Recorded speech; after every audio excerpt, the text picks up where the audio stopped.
Naruto chapter 667 में सब कुछ अल्ट्रा क्रेजी हो रहे थे। नारुतो और सस्के मरने की कगार में थे। मादारा बन चुका था टेंटिल की जिंजुरी की और गाय ने अपना 7 गेट ओपन कर चुका था। लेकिन इस सब के बीच एक ऐसा भी मोमेंट था जो मुझे सबसे ज्यादा इंटरेस्टिंग लगा, जब मिनाटो ने अपना सेज मोड रिवील किया। जितना कूल था ये मोमेंट, उतना ही ज्यादा क्वेश्चन भी आ चुका था और आज हम उन्हीं क्वेश्चन को डिस्कस करने वाले। लेकिन वीडियो शुरू करने से पहले प्लीज लाइक कर दो और सब्सक्राइब कर दो चैनल को ऐसे ही नारुतो कंटेंट के लिए।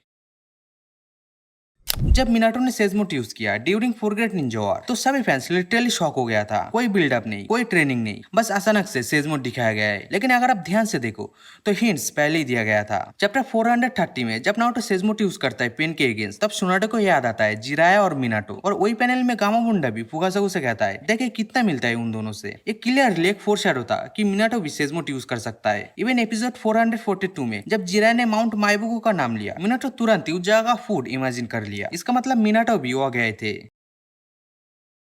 यह से स्टोरी थोड़ा कंफ्यूजिंग हो जाता है। मिनाटो खुद कहता है उसका सेंजुत्सु स्किल लिमिटेड है, उसे ज्यादा टाइम लगता है एनर्जी गैदर करने में। उसने कभी भी बैटल के दौरान सेजमोट यूज नहीं किया और वो उससे मेंटेन भी नहीं कर पाता, ऐसा मिनाटो ने बोला था। लेकिन प्रॉब्लम है कि जब मिनाटो सेजमोट यूज किया during four great Ninja war तो इंस्टेंटली एक्टिवेट हो गया था, बिल्कुल नारुतो और हाशिरामा की तरह। और उसके आइस के पैटर्न भी नारुतो के परफेक्ट सेजमोट जैसे ही थे, नॉट लाइक जिराया से। तो फिर उसने खुद को वीक क्यों बोला?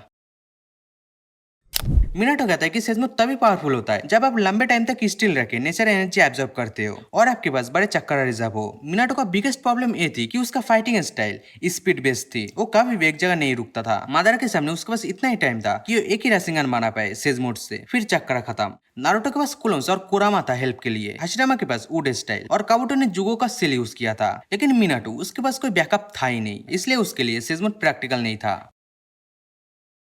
कई फैन मानते हैं कि मिनाटो फुसन मोड फुकासाकु फिलासीमा जब वो कंधे पे रहते वो वाला मोड यूज नहीं कर सकते थे जैसे जिरा करता था। लेकिन मुझे तो लगता है कि वो इजीली ये मोड यूज कर सकता था। फुकासाकु ने नारुतो के साथ भी फिसन मोड ट्राई किया था और वो सक्सेसफुल भी हो जाता अगर कुरमा बीच में नहीं आता। इसका मतलब ट्रेनिंग की जरूरत ही नहीं थी। तो टेक्निकली मिनाटो भी हॉनर सेज मोड यूज कर सकते थे जो उसके सभी प्रॉब्लम सॉल्व कर देता।